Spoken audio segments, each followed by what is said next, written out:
What is up, ladies and gentlemen? Welcome back to the No Gimmicks podcast here on the DFPN on a Wednesday. Listen, we have Dynamite still going on. We're in the main event right now. We'll try to get you guys some of the action as we see it, try so you don't miss the good spots of the match. We got it here in the background, but we got a good show for you guys here tonight. Before we get into the show and all of the news that has come out this week, let's shout out our sponsors. Shout out to the plugs. Go to www.gettheplugs.com. Enter code DFPN10 for a 10% discount. And go to Fiverr, where you can get all of your needs taken care of, no matter what it is. So go to Fiverr.com, sign up, and get yourself something good. Subscribe to the Bandcamp, datfeeling.bandcamp.com. I was on with E. Smitty earlier. I am pulling double duty today. So he has new music out. Go to the Bandcamp, check it out. He's re-releasing some of his old songs too. So go give that brother a ring. And we do have merch available here at the Teespring. Go to teespring.com, search for Dat Feeling Podcast. You will be able to get yourself some nice merchandise.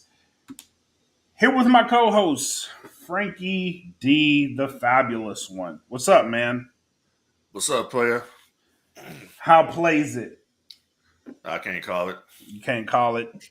Nah. Man, we had a bit of a bombshell this week that we'll cover. Right now, let's go over the AEW recap. We still got the main event going on right now. Looks like they're picture in picture, so we won't flash over to it. But what do you think of Dynamite so far? Have you watched it? Nah. No, you haven't watched it yet? All right, cool. Nah. I thought they did. This show flowed a little better so far. We're at the main event right now, but so far tonight's show kind of flowed better. They didn't have as much filler in between. Martha Hart is there tonight. So they seem to be putting on a show for Martha. MJF is in his hometown. A bit of a turn. He's always a face when he goes to Long Island. Always. Right. CM Punk did his traditional heel thing. He came out to his music, then told him to cut it off because the crowd was singing along.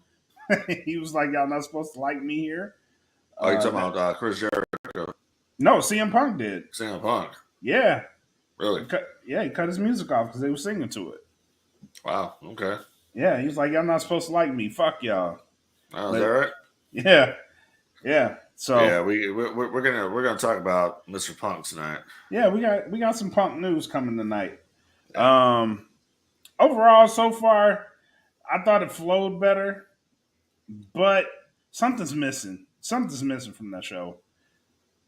I don't know what it is. Something feels like it was missing. I can tell you what's missing on the show. What's missing on the show? Okay, I'm gonna tell you, and you probably be, you'll be like, yeah, and then you'll be like, oh, I don't know. I think it really shows how much Cody Rhodes is missing from Dynamite. I actually agree with that.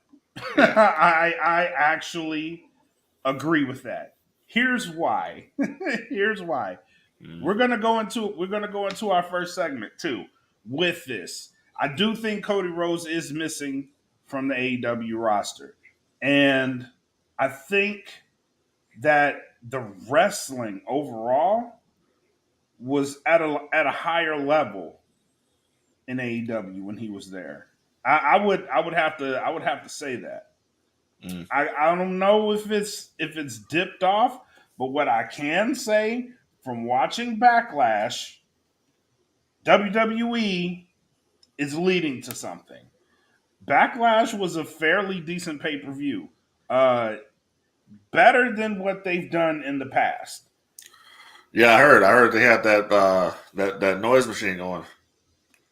I don't necessarily know if it was the noise machine because all the matches were good. You got for this pay-per-view the most wrestling out of a WWE pay-per-view that I think I've seen in a very, very long time. Yeah. And it was hard-hitting wrestling. Even the matches I thought were gonna be shit were entertaining. The Madcap versus Corbin match was actually a good match. I had no hopes for it. And Cody versus Seth delivered again. And it may be the Cody effect. I don't want to call it that. I want to say something real quick while you just mentioned Seth versus Cody. Yeah. I kind of think, honestly, it's kind of hurting Seth Rollins a little bit. This is 2 times in a row that he's done the job for Cody. And you can't see, this is where WWE always puts himself in a situation. It used to be they would do that 50-50 booking. Now it's just straight up, we're going to have Cody go out there and beat you twice. You don't have any comeback. I mean, I know the deal on Raw. He did the curb stomp to him. What I'm saying is where it matters is Seth and Cody probably, bar none, are the 2 best sports entertainer professional wrestlers in the whole WWE. Nobody is disputing that. What it comes down to, though, is that you've taken all this time and you've built Seth Rollins up. You had Seth Rollins wrestling Roman Reigns a few months ago for the Universal Championship. Now he's in the program with Cody, and where is this program going to lead to? Is it going to lead to one of these 2 getting the championship? I mean, what's the deal here? I just think, honestly, it's squandering any juice or momentum that Seth Rollins had, because now he's coming in here with a relatively, it's an outsider, relatively. I mean, he's been there before, but he's a guy who helped build the alternative, and he's back, and you're doing a favor. If I was Seth Rollins, I mean, I'd be pulling a Hulk Hogan. That doesn't work for me, brother, because what's it doing for me? Well, I would agree with you that it may hurt his stock, but in the grand scheme of things, I think all roads are leading to Cody. Cody versus Roman Reigns. Yeah, I get that part, but what it comes down to is, I understand that, but where we're having a problem is that, okay, Roman Reigns has both world championships. Mm-hmm. These 2 other secondary championships, the United States title and the Intercontinental Championship, don't mean anything. So what are these guys really fighting for? And as far as Cody and Seth, I mean, Seth Rollins has been there in the trenches, been going through reinvention of his character, to now just be like, okay, we're going to have you come out here and you're going to be Cody Rhodes's, punching bag. You guys will have great matches, but Cody is going to go over each time. Right. You know what I mean? And what the hell is Jeff Hardy doing? Jeff Hardy. He just did a swanton. Yeah, swanton. He did a swanton onto the steel stairs. Yeah, his lower back hit the steel stairs. Or his back hit the steel stairs. That kind of reminds me of when Shawn Michaels took that bump at the Rumble in 1998 when Taker dumped him over and his lower back hit that casket. Yeah. Yeah. He's going to kill himself if Sting doesn't kill himself. Right. And we got a comment. It's Seth freaking Rollins. He could take an L and be fine. I think he can, but I'm not sure, man. You can take an L and be. You can take. Here's the thing. You can take an L and be fine. That's cool. But when it comes time to say, okay, Seth Rollins versus Roman Reigns for the World Championships, yeah, nobody's going to believe that because you've been taking all these L's. That's the thing. When you watch a match, especially right now, the way they're booking Roman Reigns like the Road Warriors and Hulk Hogan put together, like on steroids. I mean, you know what I mean? Yeah, I agree with that. So that's what I'm saying here. It doesn't. It's just there's no upside in for Seth Rollins. There's nothing there. What's left for Cody Rhodes? Who does he face after Seth Rollins? Bro, I don't know, and I don't think they do. That's why he's still stuck in the program with Seth. I don't think this program was supposed to go this long because there have been rumors around the last couple months that Seth was going to go right back into a program with Roman. I could see that. It would make sense for those two, but then again, if it makes sense for those two, it wouldn't make sense to have Cody go over. And if he goes over, then you kind of have to. I don't know. It's a lose lose. It's a lose lose. Yeah, I mean, look at bring the comments up here because we're Yeah, having we a got pretty it. good discussion here in the Yeah, comment we are. section. Cody could have beat Seth when someone else really technical, but not two times with Seth. It pushes himself too far down. I think they did that because Cody was getting booed so bad since his last months in AEW. How you make Cody beat Roman Reigns without taking the Intercontinental or US first? So that hasn't. So right there, that's where I've always had a problem. In WCW, the secondary championship was always the U.S. title, right? When Hogan got to WCW, Hogan won the Raw title. Vader busts in the dressing room at Starrcade and said, "I'm the number one contender. I got the U.S. championship, and I want the World Heavyweight title." We don't have that today in WWE. It used to be back during the '90s. It used to be the Intercontinental Championship, which was the workhorse belt, would always be second to the WWF championship. So if you got the IC title, if your name was Scott Hall, you went Razor Ramon, you got a shot at the WWF championship. Right. We don't have that now. You don't. These secondary those belts mean nothing. Yeah, they don't mean nothing. Now. So it's like even if Cody was to win the IC championship, there's no guarantee that Cody is going to even wrestle Roman Reigns. That's true. But at the same time, here you're building up Cody. You got Cody doing his thing over here. You got Seth Rollins taking the L's, but then you also have in the background over here, there's another story going on with Edge and Judgment Day. Right. And I think at some point in time, you got the Bloodline faction here, and then you have the Judgment Day faction. Judgment Day and the Bloodline, as soon as the Judgment Day faction gets another member, they're going to clash eventually.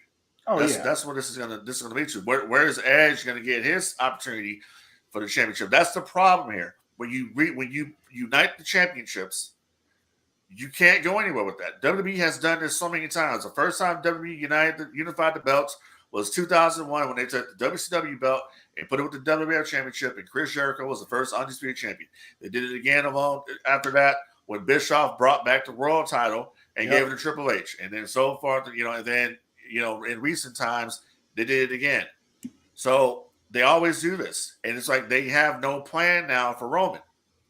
Roman eventually is going to either job both belts, or they're going to have to say, okay, we need a champion here on Raw, especially now that Roman is not going to be working house shows. Right. You got to have the secondary champion to work the house shows. Yeah. Yeah. They obviously have no plan here. This is what we have, no plan. Yeah, no, you're right. You're right about that. They have to make one of those titles has to mean something. It has to. And it's gotta be like you don't even have to make it an Intercontinental Championship, but just like a champion like for those circuits. You know what I'm saying? Like Make that shit mean something. Like when we go to do these shows, this is our guy, right? This is gonna be our guy that we have because the one that we already pushed through the roof already. This guy, he's on top of the world, right? He can work whatever schedule he wants to. He's earned that. This is the guy. This is our workhorse now. You know what I mean? Like, and I think back then it was more for continuity because you had the Hogans that had to make a star power, and then you had somebody like a Macho Man or a Rick Rude or somebody that could go and sell these seats. You know what I'm saying? The way they used to do it was so they had the A crew and the B crew. And the B crew, yeah. And you had a C crew. So obviously Hogan was going to be on that A crew. They're going to be in the garden, right? Yep. But then you have the B crew was Mach. So Macho Man and Honky Tonk Man, they be over here in the Netherlands. Or they be in Chicago or something like that. That's the way it was rolling because you always have at one of these shows, bro, it doesn't matter. We're going to have either the WWF champion is going to be there or the Intercontinental champion is going to be there. That's the way it happens. Now, Roman has both belts. Roman wants a lighter schedule, which, okay, well, that's fine. He got a new deal, lighter schedule off the house shows. Great. They need to give up one of those belts. He doesn't need to have belts. Cody Rhodes is obviously working all the house shows. Cody Rhodes should be the WWE champion. That's obvious. Well, if not that, give him the Intercontinental Championship because he'll make it mean something. No, he won't. No, he won't. I think he could. That belt, first of all, that belt is fucking ugly, number one. Yes, it's an ugly ass belt. Number two, it doesn't have the prestige it once had. It would actually, to me, if Cody was to become the IC champion, it would devalue Cody Rhodes because the belt doesn't mean anything. I would hate for that to happen. I would hate for Cody to become the Intercontinental champion, just like I would hate for him to become the United States champion because they don't. Yeah, but in your heart of hearts, do you honestly fucking believe that they are going to have Cody Rhodes go over Roman Reigns right the fuck now? Do you think that? I do. No. They went. Vince McMahon and Bruce Pritchard went to this dude's house. I get that. Went to his house, talked to him. Roman has to lose some point because here's the way the business goes. When the Road Warriors were down there, when they were pushing the Road Warriors, they started losing money down at JCP because people are like, well, shit, we can't sell tickets to this because people know the outcome already. If you don't change the outcome, change the narrative, then what's the point of us going to see this shit? I get that. But Roman just signed a fucking contract. Doesn't matter. So did Cody. Okay. So doesn't matter. You say take the belt off of Roman now. Take the belt off. Take one of the belts off Roman. They're not going to do that when they unified it. Because then it just nullifies the whole fucking point of unifying. Bro, when you have superstars from Raw and SmackDown on each other's shows every week, that nullifies the brand split. So it doesn't matter. It does. I agree. Doesn't matter. But the fact that they haven't unified any other fucking championship in that company speaks volumes. It speaks volumes. Because I think they realize what box they put themselves in. With one champion, they put themselves in a box. They've done it before. That's my whole point. They've always done this, and they got to get themselves out of it. That thing there for WrestleMania was just like it was a WrestleMania thing. Just like, oh, let's do it at Mania. That's what it is. Okay? Here's an interesting comment. The networks get a say too. No, they don't. What? You don't think Fox has a say? No, Fox has a say over the star power. WWE will always retain creative. WWE will make it seem like, oh, the networks should come in and we can listen to them. Vince is always going to do what Vince wants to do. You guys haven't learned that yet? No. Because you honestly think the network is telling Vince what to do? In terms of SmackDown, yes. You think so? Yes. No, I just said that. I said as far as the person they want on their show, yes. Do you think that they give a shit about if he's a double champion or not? No. No, they don't. They don't. The networks don't have any say so on that. The network is not going to come in and change the formula of what WWE is doing. Not going to happen. No, they won't. Vince McMahon is going to entertain them and say, "Oh yeah, well, we'll take your suggestions." That's it. They're going to do what they want to do. I get that. Vince has never listened to any network. The only time Vince ever listened to a network is 2 times in his life, and that's during the Monday Night War when Brian Pillman had the gun, and when DX was out there crotch chopping people, and USA Network, was like, we can't do that. Then they got the ratings. It was like, oh shit, do more of that, please. Yeah, I get that. That's it. Yeah, but I don't know, man. Like it's weird. It's a weird time for them. But I do think, based off of what I saw at Backlash, they kind of followed it up on Raw. There's a changing happening in the WWE.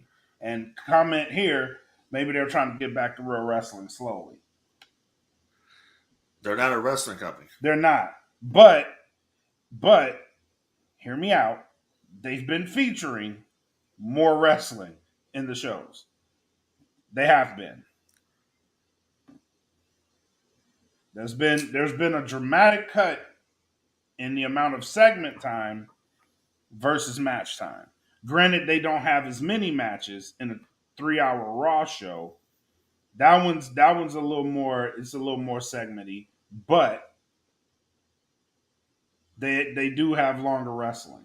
They don't have as many matches, but it's longer wrestling. So there's that. I mean, that's working for right now. But the moment that WWE sees the numbers aren't doing anything, they go in panic mode and they change. That's what they do. People, you guys do realize that Raw, that you do understand that Monday Night Raw is basically how they used to be, how you would hear stories about how chaotic Nitro was back in the day. That's how Raw is now. Yeah, they don't even know what the hell they're doing. No, they don't. Vince can rip the shit up 2 hours before the show starts and tell them to write it again. He can, and he does. You've heard these stories. Yeah, these does. stories. So they don't. So there's no. So yeah, they're looking at AEW as far as probably the wrestling product of what they're doing. But here's the problem with that, and this is why I say WWE don't look at that. AEW is not hitting 1 million people a week. So yeah, but there's been a dramatic decline in both Raw and SmackDown. Who are you attracting? Who's Raw and SmackDown attracting? The same people. That's who's watching the show. Exactly. Yeah, those same 2 million people that watch SmackDown are watching Raw. So outside those 2 million people, who else is watching? Exactly. That's exactly my point. There's no growth on either show. Right. There's no growth, period. Right. But yeah, so unless they plan on bringing Eric Bischoff, that wrestling thing ain't working then, is it? Maybe not. If there's no growth on either show, if there's no growth, so that wrestling thing ain't working, huh? Well, neither one is working. So you can't have segments. I don't know about that, bro. WWE just did record profits. They just did record profits here. WWE just did. WWE SmackDown on Fox does 2 million viewers a week. Raw gets over. You know what? What's Raw get? Average of 1.5. Let's say 1. Okay, so basically they're doing fucking TNA numbers right now. That's Raw. That's what Raw's come to. Doing TNA numbers.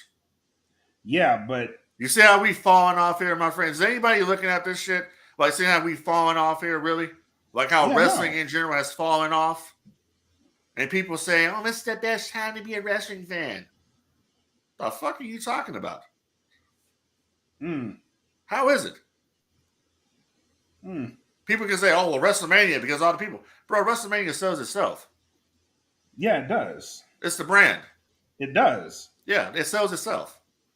The brand of WrestleMania. Just like Raw. Tickets today went on sale for Raw right here in San Antonio, AT&T Center, July 11th. And pretty much, they sold a good number of tickets on pre-sale. Because the bots go in there and sell them, number one. But number two, you go in there and buy the tickets because Raw sells itself. That's all it is. Yeah, of course. These shows sell themselves. But outside of that, the general public, honestly, the casuals are just not watching anymore because they don't think it's cool. Oh, that's going to come back to play in the segment too. That one's going to come back to play. I agree. We got some. Hey, bring this up. We got some comments here. Yeah, they all in public, baby. Yeah. We got some traction tonight. Yeah, that's some good shit. It has fallen off, but WWE is noticing that real wrestling is needed. Bottom line. Bro, it's been falling off since, if you want to talk about it, it's been falling off since 2001. Yeah, that is true. That is true. And no one else is to blame but WWE. Because they were the only show worth watching. That's by default. They got that title by default. Yeah, I mean, Vince. Yeah, then TNA came along, and TNA had a lot of good shit. Yeah, never got to their level. It's no different than what it is now. That was the initial push of let's have an alternative. We have an alternative over here. Let's go watch it. Because WWE isn't giving a shit. It's the same. History is repeating itself. It's the same thing. But look at the numbers at the time for Raw. At the time during that, look at the numbers for Raw during the Ruthless Aggression era.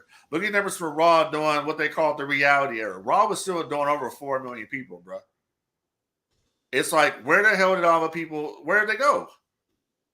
Away. They went the fuck away. But I thought this was the greatest time to be a wrestling fan.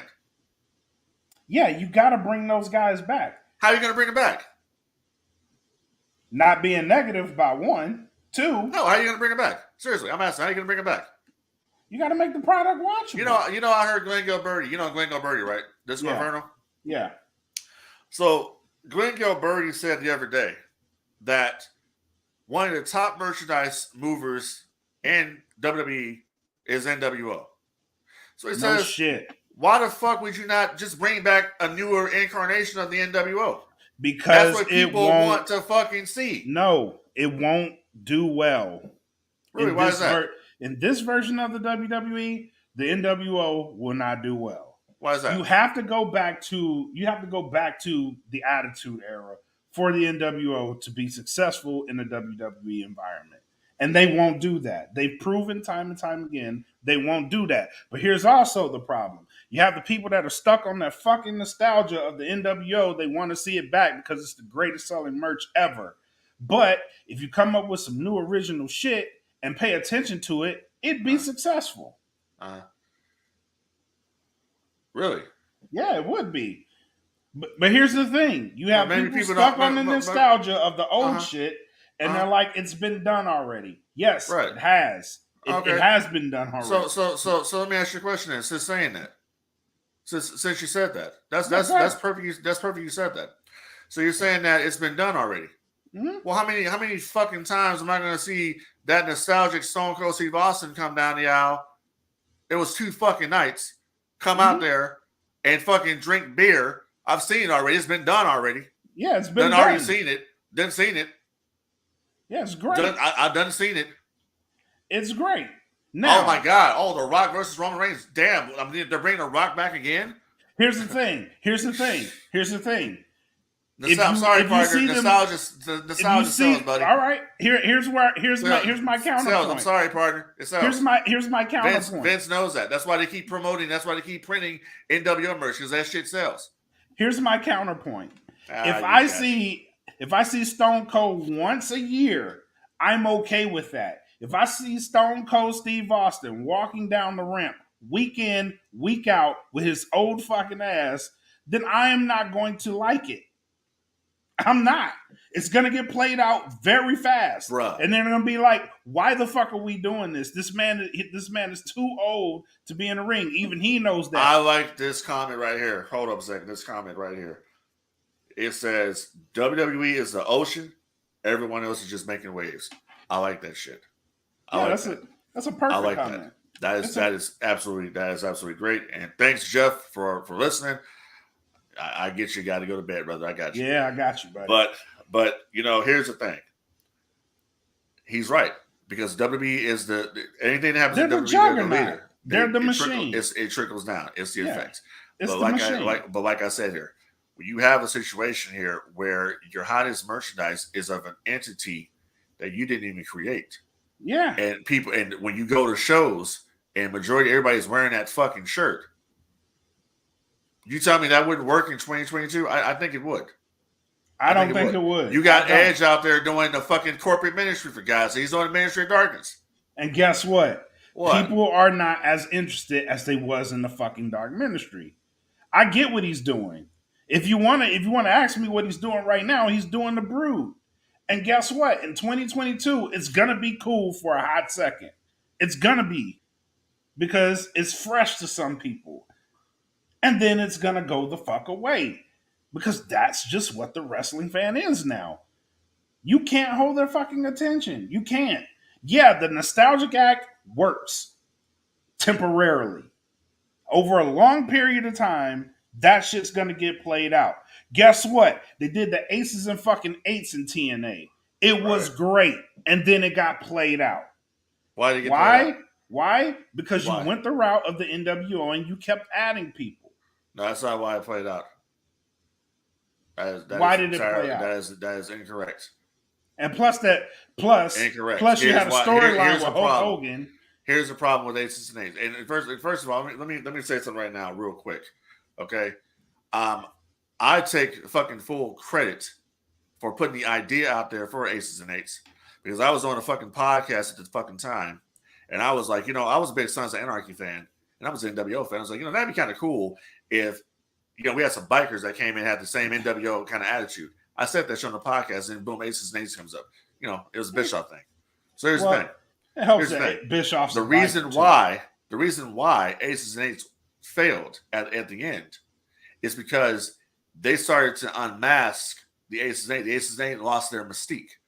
When you started to see that the Aces and Eights members were jobbers and nobody to care about, it lost its momentum. When you took Bully Ray, when Bully Ray was out there getting his ass whipped every single Impact, and all of a sudden he's the president of the group, it made no sense. And by that time, they were building towards Luke Gallows versus Bully Ray. They were building towards that match. They couldn't keep Luke. Luke Gallows wasn't offered a new contract. Luke Gallows went to New Japan and joined Bullet Club. This was around the same time the Bullet Club was formed. That's why Aces and Eights failed. And then TNA got rid of it. That's why it failed. It didn't have anything to do with it being an NWO. It had to do with creative. And the fact that Eric Bischoff originally, Bischoff was supposed to be the leader of Aces and Eights, was going to be the mastermind behind the group. And then they squashed that. Because Bischoff really didn't want to be a character on TV anymore. He wanted to work behind the scenes. This is all documented of why Aces and Eights failed. Aces and Eights was a hot faction. But at the same time, like I said, the Bullet Club was coming up at that time too. When they lost Gallows, that's when everything fell apart. That's why I said. Speaking of the Bullet Club. Yeah. You think the Bullet Club is as hot as it's been? No. Bullet Club hasn't been hot. Bullet Club lost its momentum the moment that it lost the Bucks, Omega, Cody, AJ. Exactly. Anderson Gallows. That's what killed off Bullet Club. Bullet Club now, I don't know what the hell they're doing, but it's hard to follow what they're doing. Exactly. They're trying to salvage that. But Bullet Club was nothing more than an NWO ripoff. That's all it is. So was Aces and Eights. Really, how was Aces and Eights a ripoff of the NWO? Aces and Eights was a ripoff. Aces and Eights was a ripoff of Sons of Anarchy, pal. It followed the same format as the NWO. No, it didn't. Same exact format. Same format. Somebody said we're saying the same thing. Probably in two different ways. Yeah, well, I'd like to get my point across. Me too. Shit. But that's the whole thing with that's the whole thing when it comes to these podcasts with That Film Network. You embrace debate. That's what we do here. You do. You do. It's all fun. You see things one way, and I'm the poster child of the NWO. You know what I mean? That's just the bottom line. I'm always going to put the group over. Yo, if you're listening, how does wrestling get better? How does the wrestling now attract? We take everything. We wrestling needs to take everything back that UFC stole. Is what needs to happen. What is that? UFC took everything from wrestling. Everything that they took the production style of wrestling. I mean, that's what it was. You need to have the shit look more realistic than what it is. And they tried that. They tried that with the work rate. But people, the problem. Okay, this is the reason why wrestling is where it is and where it always will be, and it will never blow up ever again. You don't teach the tricks to the audience. Everybody knows the way it works now. Yeah, you have a lot of fucking smart marks out there. Yeah, exactly. So you can't teach you once you fucking expose the business, it's done. That's it. And now what it comes down to now these days here, people are more inclined to talk about work rate, but they don't talk about stories. They don't talk about characters. When I was coming up and watching wrestling, it was all about the character. Yeah. Okay, I grew up on the Warrior. I grew up on Macho Man. I grew up on Jake, Demolition, Hulk Hogan, Dusty Rhodes. But fans are too smart to go for that shit now. And that's the problem. Yeah, it's all about the work rate. You can shit. have somebody out there that can go out there and put on a fucking and this happened, honestly, this was happening in TNA. So TNA is the ones really, it was Ring of Honor on a smaller level, but TNA on a national level that really started putting the emphasis on the work rate. See, WWE didn't really care about that. WWE was still doing, we make movies. They still have that mentality during the John Cena era. Yeah. But TNA was the more, when you had guys out there in the X Division, you had AJ Styles out there, Christopher Daniels, Samoa Joe, putting on these kick-ass matches. That's where the work rate came up. That's where you first heard that this is awesome chance. That was happening in TNA. Yeah. That has continued. It became less focused on the characters and the over-the-top shit that WWF had been doing that had been working for years. Exactly. That's where we're at right now. That's what you say a little while ago. You was like, well, Edge is doing the same now, but it's not taking off like it should be because people aren't into the characters anymore. Right. That shit doesn't work. I agree with that. And that's where we have to reboot this shit and start over, kind of like in the comments, start over. That's where you have to start over and reboot it. Yeah, I agree. Because people give me fucking Abaddon. Exactly, the characters. What was the last character that people cared about that got over big time was the Fiend. Yeah. And that was the character. Yeah. It was like, oh shit, that's a character you have to that change motherfucker's awesome. With the times. Yeah. That motherfucker's awesome. You change with the times. If today you were to bring the NWO back, right? The NWO, it can't be the cartoonish NWO that you saw back in the WWE when they came in 2002. It has to be the ruthless motherfuckers that you saw. Lawn darting motherfuckers into the three guys. Yeah. Yes. It has to be the three guys. The three badasses that you saw when it first started. That's the NWO that you got. That's what it is. You know what I mean? There's just no characters anymore, bro. That's all it is. Like, you got motherfuckers out there, Brian Pillman Jr. Okay, Brian Pillman Jr. What's the character? Yeah. I know Randy Orton's a Viper. He's a legend killer. He's not even that anymore. He's just Randy Orton now. He's just Randy Orton. Nice, yeah. But that was a character. We don't have characters today, bro, like Ultimate Warrior. Ultimate Warrior is a character that got the fuck over. Even he sucked in the ring. Just shooting to the ring, you don't have that anymore. The last character we have in wrestling today, is Sting. That's from that era, yeah. From that era. Yeah, you're right. The only one we got. You're right. It's like work on the characters. And I think that's what Vince was trying to do with NXT 2.0. It's just that nobody gives a shit. Yeah. The characters. That's all it is. Just the characters. We need more characters and more stories. I want to see Ahmed Johnson out there. I want to see a character like Johnson out there just, great googly boogly and botching. That's what I want to see. We don't need fucking Ahmed. Let Ahmed go where he is. Let that shit stay where the fuck it is. Wait a minute. Put that comment back up. Abaddon, wait a minute. I want to read that. What did you say? Abaddon pinned that one chick with her leg under her left titty doing the house split. You're damn right that's real. You're damn right. Anytime somebody's hit the that left titty, you damn right that's real. Hell yeah, it's real. Shit. It's real. And see, DV the Catalyst says Sting is the last beacon from that era. Yes. Yeah, absolutely. You're right. He's the last one. And Sting is still doing the same gimmick he was doing in 97.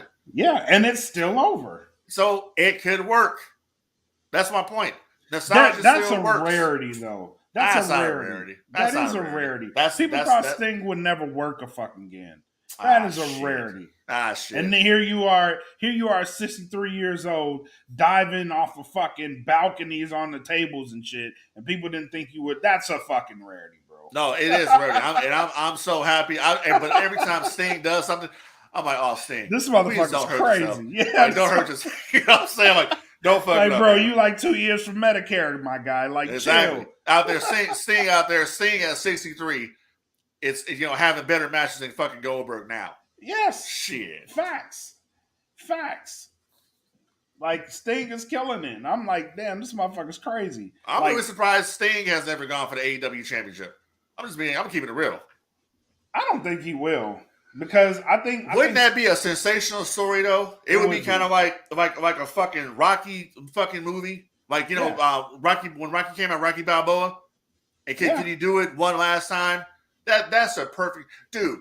Give me AEW. Give me CM Punk, heel CM Punk, world champion, versus Sting. And let him just rip Sting apart. And say, you can't fucking do it. Tell the story. No. Oh, yeah. Because I would love to see Sting whoop his ass. I mean, he would, but yeah. That would sell.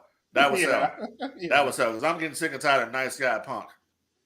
Yeah, I need Punk to go back to straight edge. Go back to straight edge society, Punk. But that would be kind of cool, just to tell that story. Rocky Balboa. I get it. Speaking of CM Punk, him and one of our previous subjects of a topic had an interesting discussion on Twitter. Sure did. So CM Punk and Eric Bischoff got I don't necessarily call it a spat. They were just responding to each other. Well, Punk started. Yeah, Punk did start it. Yeah. But something to the effect. So this all came about when he said that what AEW was doing at that time, which is bringing in Daniel Bryan, Adam Cole, and him all debuting for the company. It was bigger than the NWO. Right. We said that like months ago. Like, what's this dude smoking? Like, no, it's not. Bigger than the NWO, bro. Bigger than the NWO. CM Punk is the older bouncer off the road. Yeah, I can see that. Yeah, he is. But you know what? Bigger than NWO? No, we said it was outrageous for him to make that claim then. That was only thing Eric Bischoff says, hey, the numbers speak for themselves. How's that working for you? The numbers speak for themselves.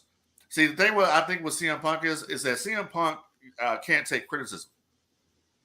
He's like Tony Khan. He can't take criticism. If AEW is losing in the demographic this week or whatever the situation is, it's a conspiracy theory. It's because the WWE bots are out there.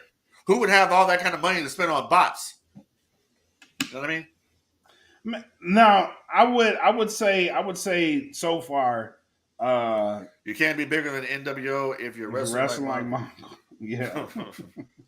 But yeah, I would say at this point in time, AEW has some shit they need to watch out for. Because WWE they're changing. It's obvious they're fucking changing. They got some shit to watch out for. They're coming for the demographic. They're coming for it. They won't get it. I don't think they will, but they definitely are coming for it in their own way. So you still have a situation, honestly, where you have, even though they're trying to do new things, WWE, they're still catering towards children. Yeah, they are. It's a kids TV show is what it is. But I understand why they're doing it. They're great to do it. I'm going to tell you why they're great to do it. Because they're building the new generations of fans that are going to continue to watch WWE. Did you know that Roman Reigns, it's a figure out here right now. It's an action figure that they put out from Mattel. This action figure is hard to come by. It's like sold out everywhere. It's a Roman Reigns figure. Mm-hmm. And Roman is going to like make $1 million and something in the royalties off this one action figure, while AEW is losing money on their action figures. They overproduce all their figures in AEW, and they're losing a lot of money. They're losing money on that investment. But Roman Reigns' shit over here is selling out. There's one particular figure about Roman Reigns. I don't know why, but it's sold out. You can't find it anywhere. And then and then they reproduce this figure and it's sold out again. Yeah, I get that. So my advice is stop worrying about what WWE's doing. Worry about what you can do. I said it months ago on this podcast. I said when CM Punk debuted, I said it's now up for AEW. CM Punk can draw the fans in. It's up to AEW to maintain those fans. Yeah, they have not done it. Because they have never gotten back to that point again. You won't hit $1 million here. Look, bro, when WCW went out of business, they were still the number one rated shows on TNT and TBS. Even when they were losing, they were still doing over 2 million. That's just like AEW now. AEW is not doing that. They're not doing on TBS. They're the number one. On TNT, they're number two. Right, they're number two. Only to the NBA. Absolutely. But what I'm saying is that for CM Punk, what I'm getting at though is for CM Punk to come out there and say when he came in that he feels this is bigger than the NWO, that's complete horseshit. And that's when people started looking at Punk like he was crazy, like he got hit upside the head or something, real bad. Maybe. So you can't say that when the numbers are not there. Bischoff points to numbers. Bischoff has 2 podcasts. He has 83 weeks, and then he has another one that's Bischoff can do that. Bischoff can do that because he can say that there. Because he was there. Yeah, he was in the trenches. He can be helping AEW, telling them how to what to do, how to handle these networks. Bischoff's dealt with 2 mergers, bro. He dealt with the merger with Time Warner and dealt with the one with AOL. Yeah, he's been there. Okay, they're going through a merger right now. The biggest AEW supporter, I think his name was Brian Weitz or something like that. He's gone. In 30 days, he's done. His position was eliminated. So now you got a whole new different people coming in, and you got to prove it in. So Tony Khan has got to turn it down. He's got to tone that program down. You got to stop all the blood. You got to stop all the profanity. You got to be squeaky clean, because all you got to do is piss off one network person that doesn't like wrestling to begin with, and that's the end of it. Yeah, true. Interesting comment here. Reality is, I thought AEW was the next Lucha Underground. When they were getting traction, they didn't stay the course and start trying to imitate WWE. When WWE saw that, they implemented the WCW protocol, which is kind of what's happened. Yeah, it's kind of what's happening. And somebody wrote here, DV the Catalyst says, so does Punk need a rivalry / storyline? Yes, he does. He does. He absolutely does. He does. And honestly, I don't think the one with Heyman is going to do anything. It's not.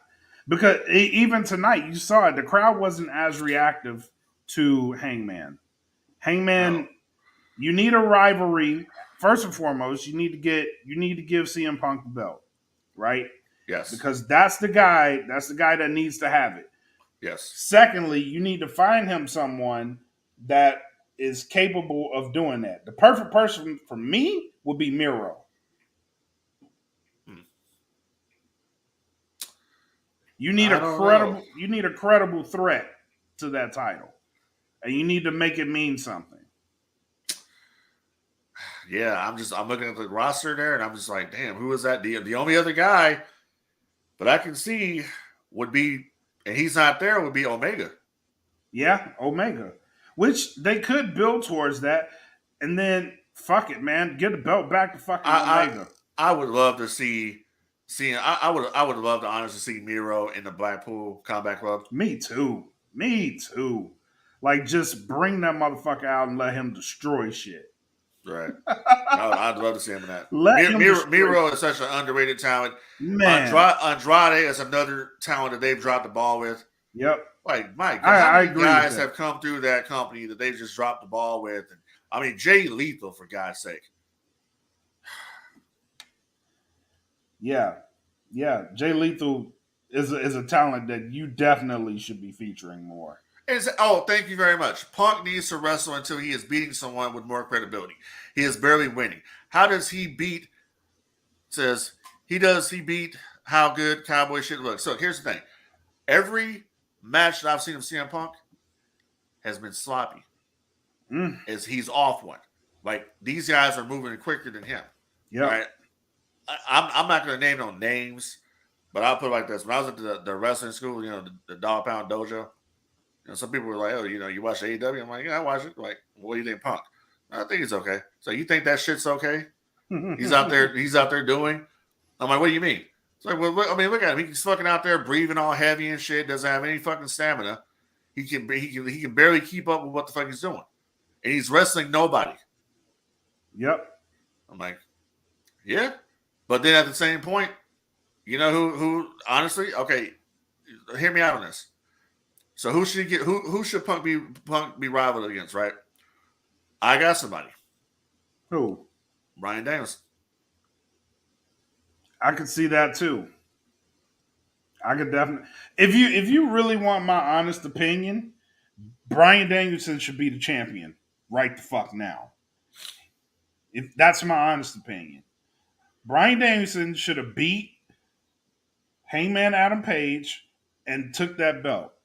And then you have it going into the Blackpool Combat Club, and these motherfuckers are on top of the world. Because right now Yeah. they're over. Right. They are over. But then the problem with that comes in the storytelling. So Bryan Danielson, let's say Bryan Danielson beats Punk and gets the belt. Then you have some kind of inner conflict in there because now Moxley wants the belt. True. So how's Regal gonna control this situation? This is true.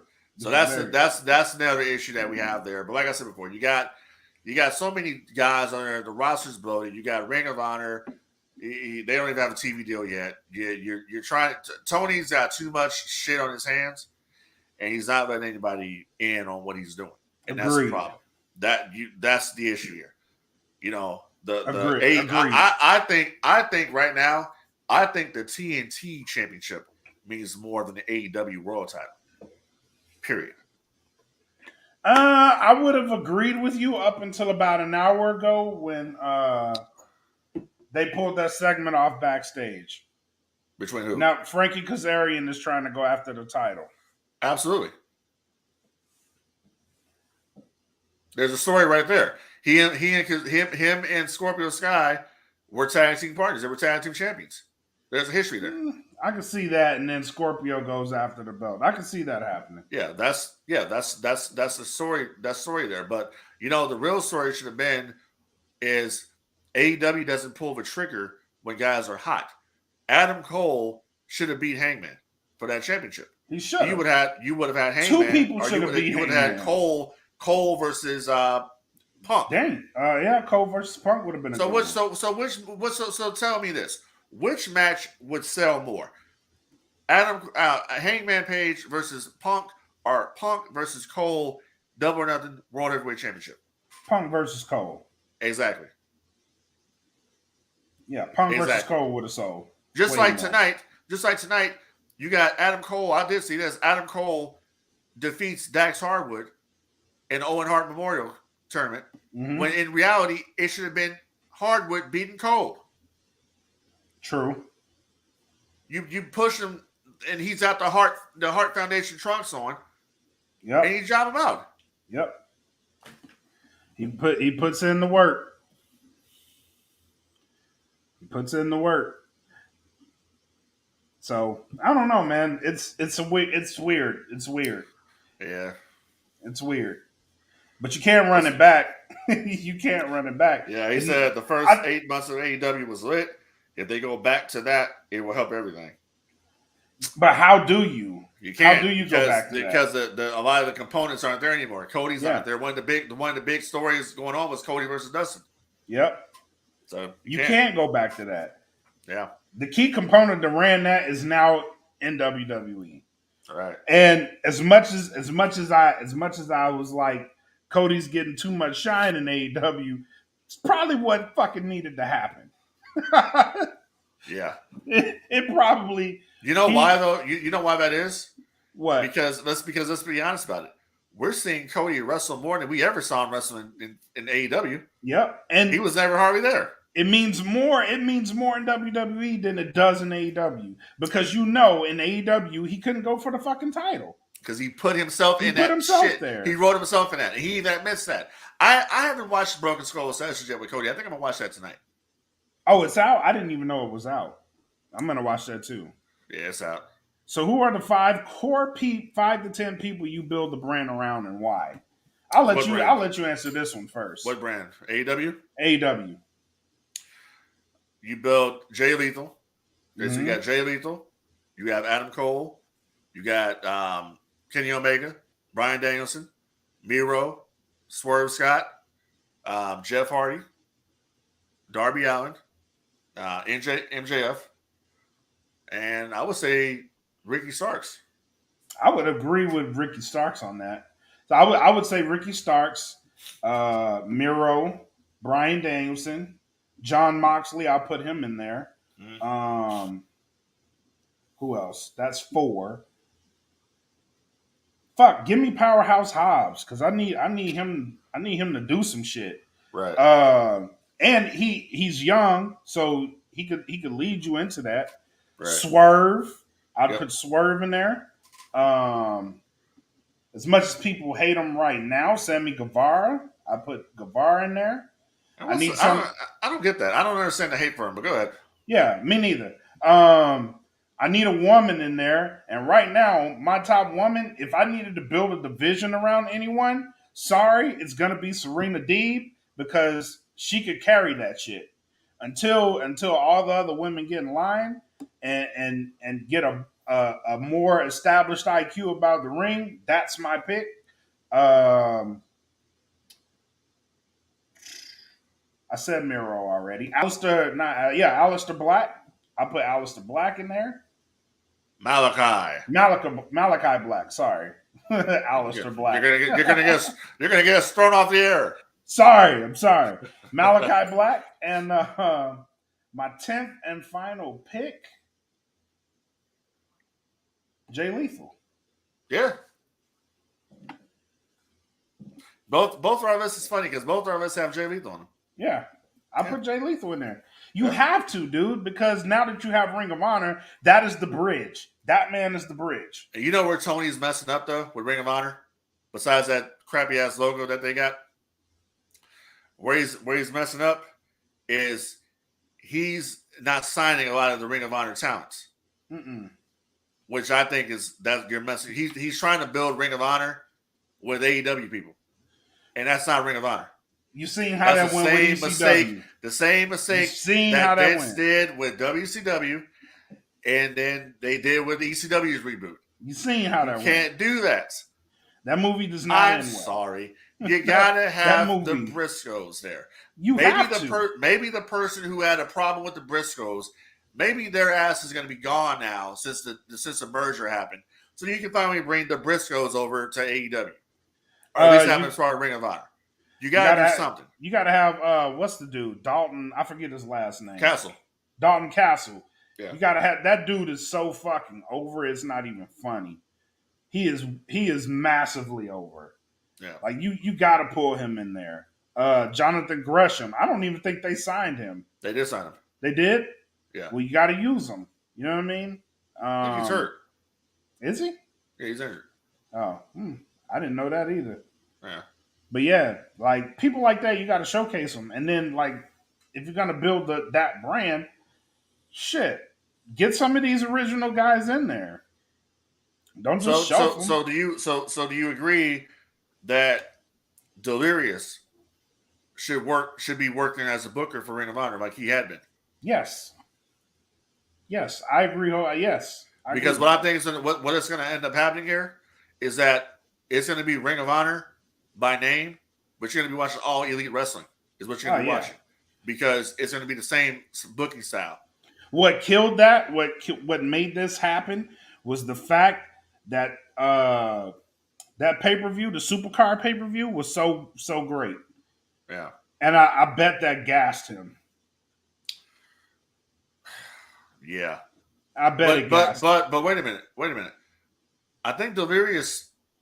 Did he book that? Yeah. Oh, then fuck. You better keep that guy. Yeah, I think that was his final. His final show was that one. Yeah. You need to keep him because that shit was that shit was fucking awesome. Yeah, Tony didn't have anything with booking that one. That was all Delirious. Yeah, that shit was fucking awesome.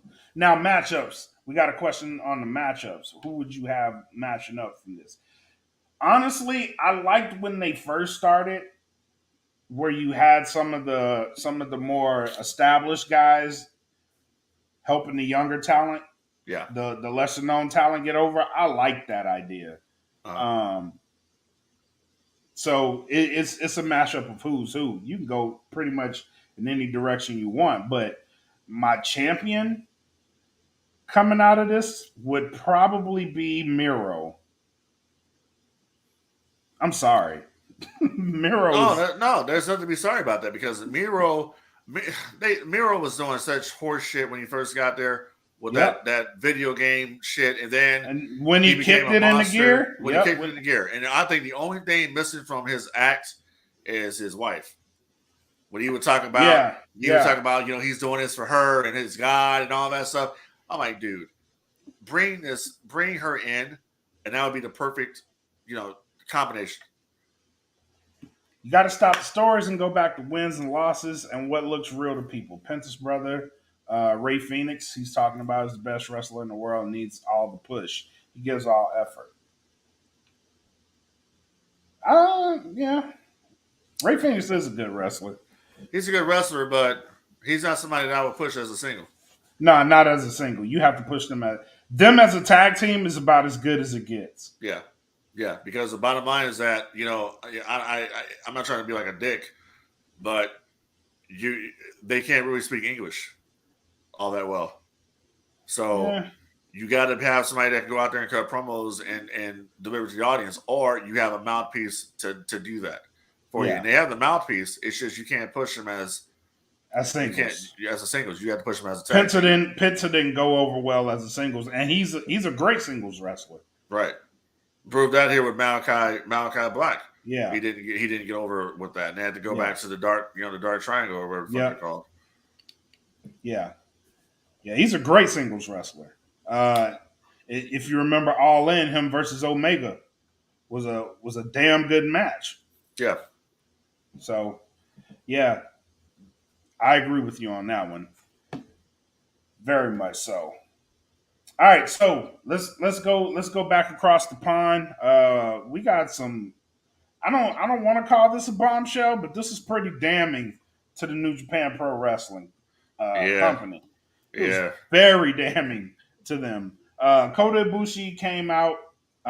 He just started unloading, and I think me and you caught this at the same time because you hit me up and you was like, yo, you see what Kota Ibushi is saying right now? And I was like, yeah, I'm reading it.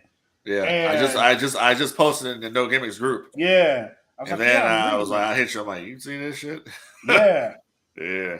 Yeah, he basically came out and was like New Japan Pro Wrestling, like a bunch of harassment shit, and they wanted him to wrestle injured. Sexual harassment shit going on. Yeah. So, question is, how horrible was this timing?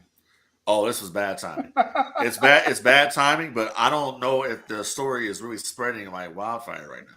It's not. And the reason it's not is because the market here isn't as privy to New Japan Pro Wrestling as the rest of or that region in Japan is. But it has to be a big story in Japan. Oh, yeah. Yeah, but I don't think it's going to be a big story here. I mean, it sucks. If that's what's going on there needs to be an investigation done into his claims.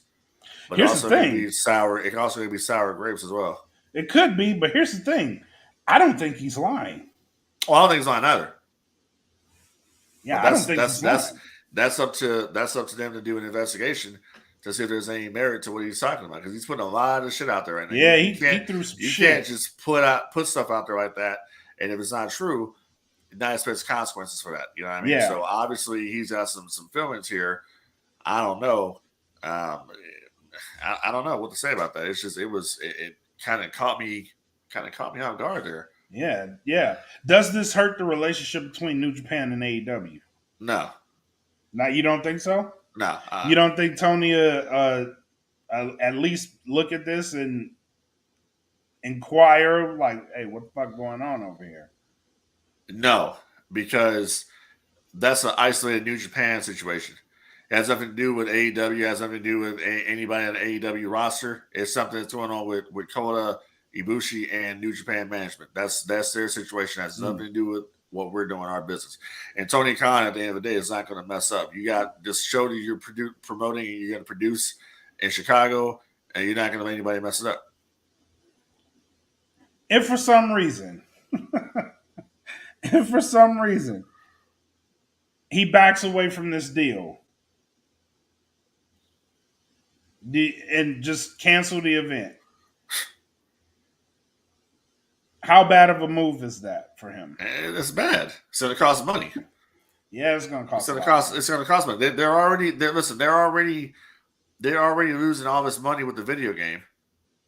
So, they've lost $80 million so far on this AEW Fight Forever console game coming out this September. Okay, you got Kenny Omega having big problems with Ukes producing this game. Ukes is the same company that produced the WWF No Mercy game, which we Mhm. all love. So you got issues right now with that. So it would be. I mean, they can't afford this. They lost $80 million on the game. They lost, tens of millions of dollars with the action figures that nobody's buying. You got a big problem right now. I don't know if it's a huge problem, but it's a problem. It's a problem, bro. Like shit. Yeah. That's a problem. I mean, the record says, hey, WCW lost what $60 million in 1 year supposedly. Okay, AEW has lost $80 million on a video game, and they're not even done yet. They're not even done producing this game, and they've already lost $80 million supposedly. Yeah, that's a lot of money. Inflation.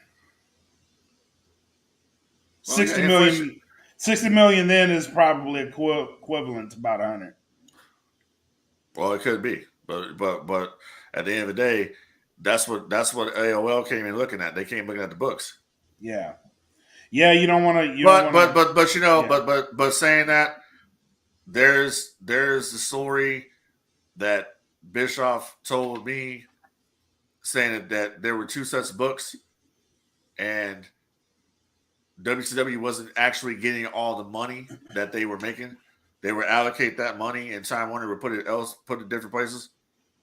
So yeah, they were doing some kind of insider fraud shit going on down there at Time Warner at the time. That's what Bischoff was alluding to, because they had two sets of books. Yeah.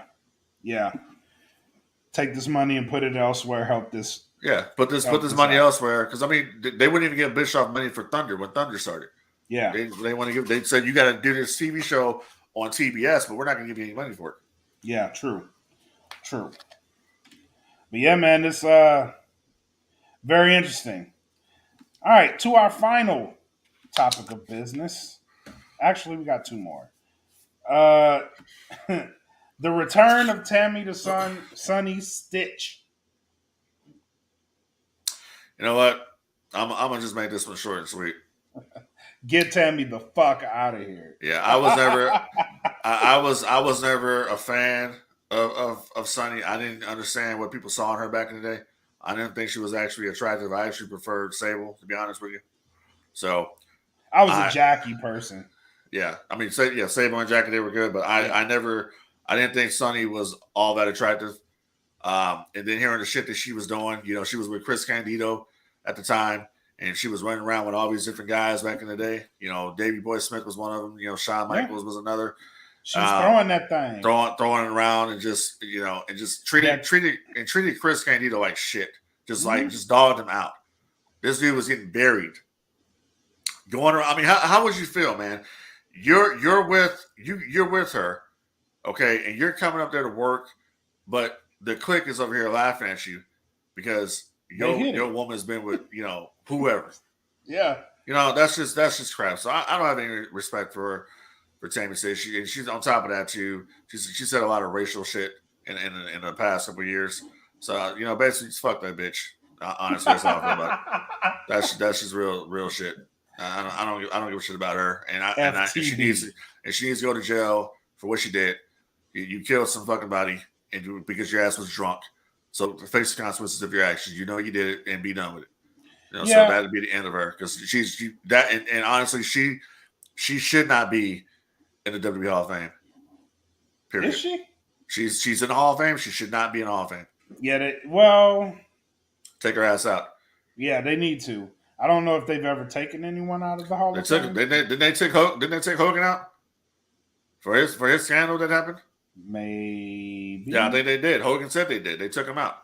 Oh. So do the same thing for her. This bitch killed somebody. Yeah. Hey, if Chris Benoit can't get in, you got to get the fuck out. Well, that's a whole different bowl of wax. I mean, shit, murder, bro. Yeah.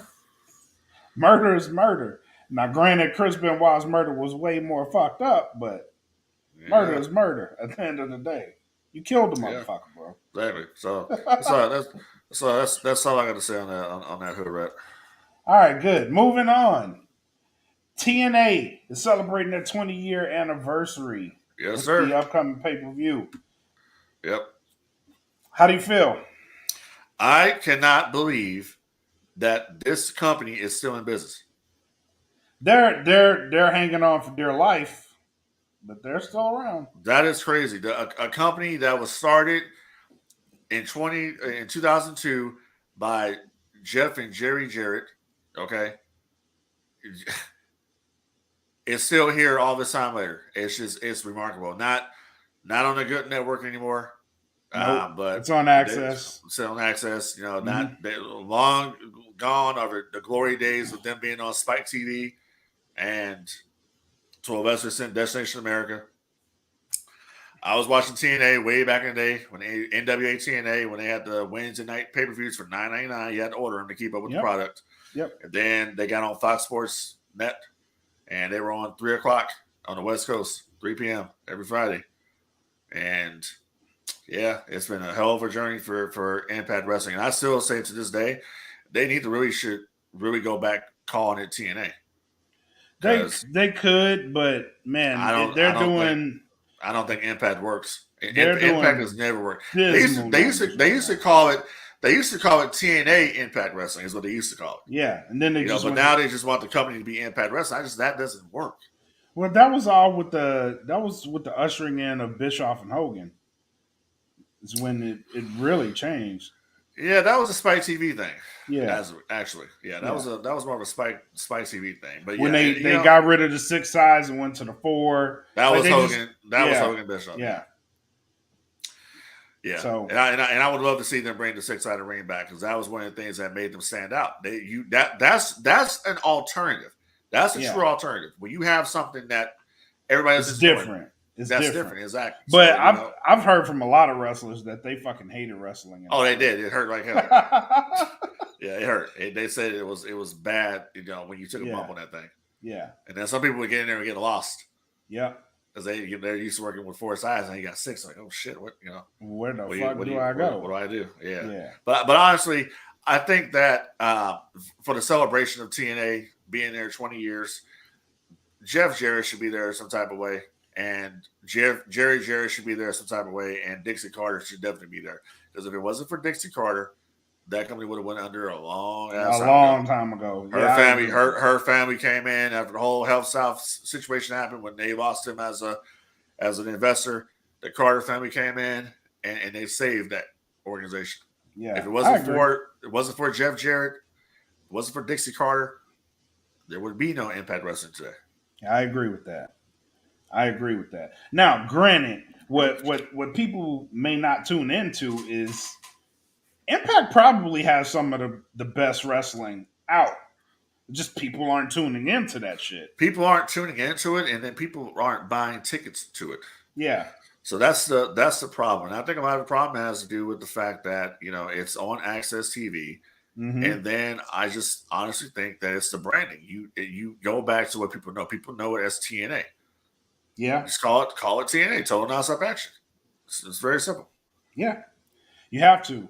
And maybe the numbers will go back up. Because, from what I've been seeing out of them lately, their last pay-per-view was a very good pay-per-view.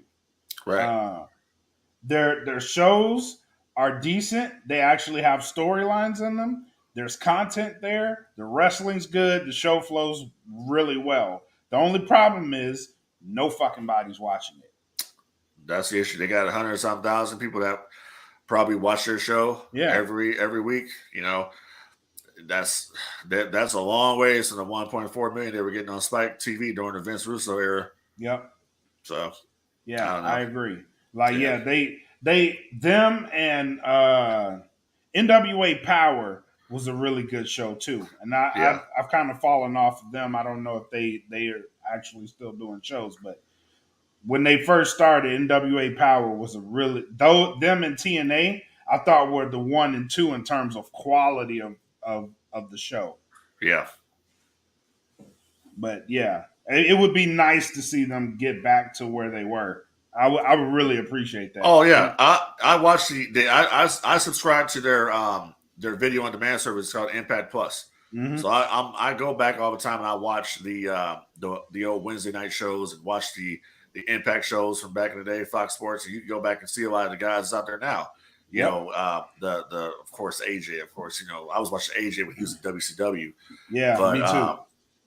you can see the Samoa Joe when he came in from Ring of Honor, and you can see, you know, Jarrell Clark and Elix Skipper and the Alpha Male Monty Brown, you know, and all and one of the best wrestlers. Yeah.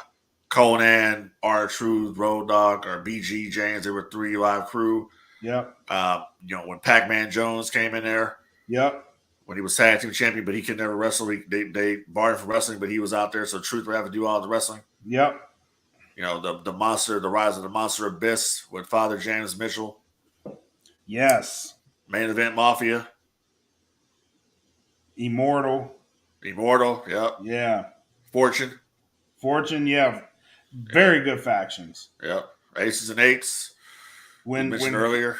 That's when Kurt Angle was at the top of his shit. Because when he left WWE, I think he was good, but he got great there. He did. He got great and he spent a lot more time there too than he did in WWF. Yep. So yeah, a lot of good nostalgic memory. When I pop on an NWA TNA show, that's nostalgia for me, man. That's memories for me because I was like, man, I remember what I was doing at that time. I was like, this is the shit. Just to go back and watch this stuff. Yeah, it's always good to go back and watch like the shit that you remember. You know what I mean? Yeah, absolutely. Yeah, do it all the time with Nitro. Yeah. I think I need to go back and watch Rey Mysterio versus Eddie Guerrero. Halloween Havoc. I need to go back and watch that match. Yeah. That we should react to that match. Hey, I'm all for it. I'm all for it. Yeah. Because we can do that. That's my pick for. I'm gonna say it. Yeah, that's my pick for my greatest match ever. You know, one match we also ought to react to on this podcast is the very first Hell in a Cell match. Shawn Michaels versus Undertaker. Yeah. Bad that was Blood, the debut baby. of Kane, too. Sure was. Bad Blood, 1997. Yeah, we could do that. Yeah, definitely. But y'all got to come to Patreon to see that. Y'all got to come to Patreon to see that. You know what? We might do a little freebie here on here just to make sure we get all the kinks out before we do the Patreon thing. All right, we can do that. Yeah, we can do that. So I say next no gimmicks. Next show. All right. Next show. So if you're listening, we just laid out a couple of matches. So we got Rey Mysterio versus Eddie Guerrero. Halloween Havoc. Undertaker versus Shawn Michaels. Bad Blood. Anything else you want to throw out there?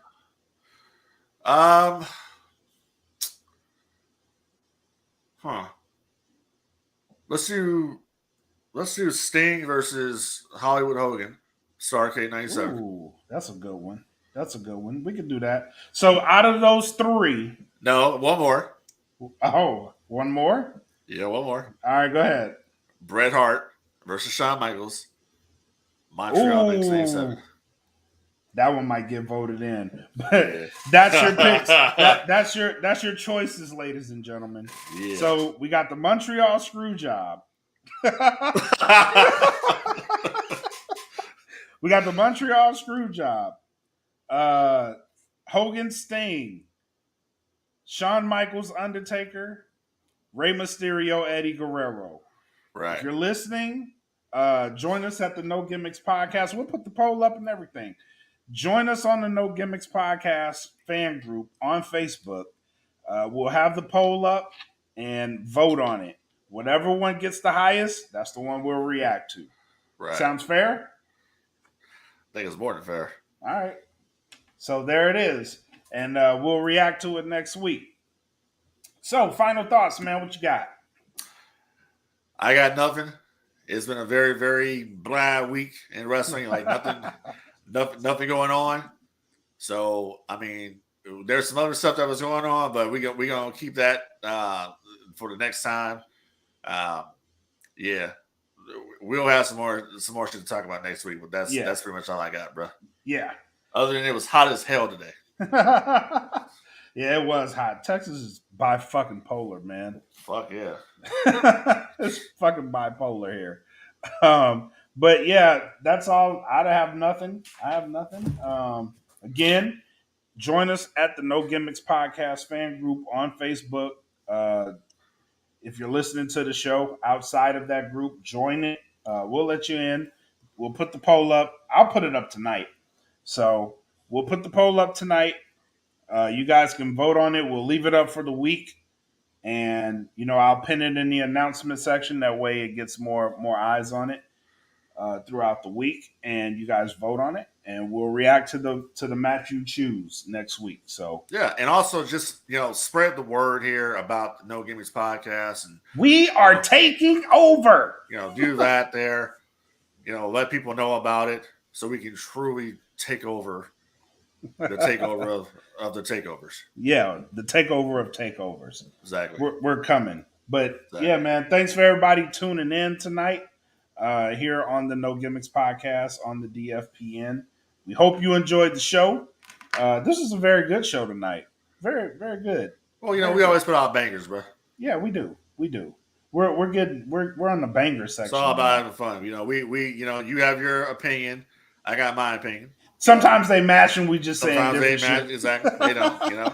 I got. I mean, like my opinion. This is one of the most beautiful championship belts ever. The Winged Eagle. Okay. You know what I mean? And there you go. There you go. Is the most beautiful championship. Hey, player. Without this, there would be no that. It's okay. Remember that. It's still beautiful. Remember that. It's beautiful, but nothing beats the big gold. I'll give you that. Yep. I'll give you that. It's a beautiful championship. It sure is. It's just this one, it's awesome. I get it.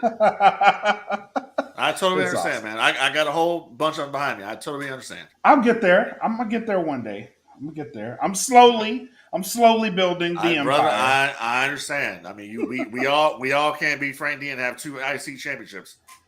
Oh, fuck off. But yo, man, thank y'all for tuning in. Until next time, y'all enjoy the week. Watch more wrestling. Tell your friends about the shit.